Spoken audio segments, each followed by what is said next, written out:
नमस्कार दोस्तों। लालच का फल हमेशा बुरा होता है, इसलिए जीवन में कभी भी लालच नहीं करना चाहिए। आइए इस कहानी के माध्यम से इस बात को और आसानी से समझते हैं।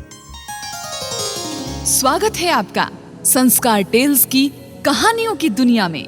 आइए सुनते हैं ये रोचक कहानी। एक गांव में एक लालची कुत्ता रहता था। वो गांव में घूम घूम कर खाने की तलाश करता था। वो इतना लालची था कि उसे जितना भी खाने के लिए मिलता था उसे कम ही लगता था। गांव के दूसरे कुत्तों के साथ पहले उसकी अच्छी दोस्ती थी, लेकिन उसकी इस आदत की वजह से सभी उससे दूर रहने लगे। लेकिन उसे कोई फर्क नहीं पड़ा। उसे सिर्फ अपने भोजन से मतलब था। कोई ना कोई आते जाते उसे खाने के लिए कुछ न कुछ दे ही देता था। उसे जो खाने को मिलता उसे वो अकेले ही चट कर जाता। एक दिन उसे कहीं से एक हड्डी मिल गई।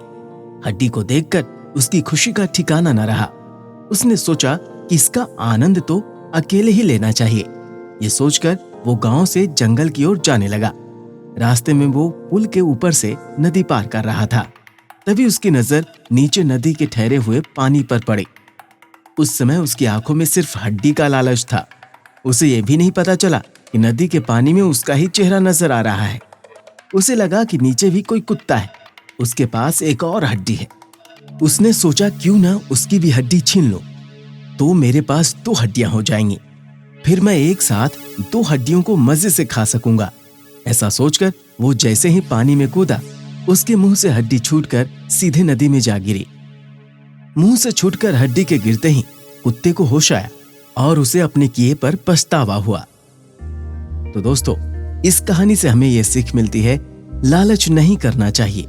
लोभ हमेशा हानि का कारण बनता है। इस प्रकार की रोचक कहानियों को सुनने के लिए हमारे इस चैनल को लाइक, शेयर और सब्सक्राइब करें। और हाँ, बेल आइकन जरूर दबाएं ताकि रोचक कहानियों का नोटिफिकेशन सबसे पहले आप तक पहुँचे।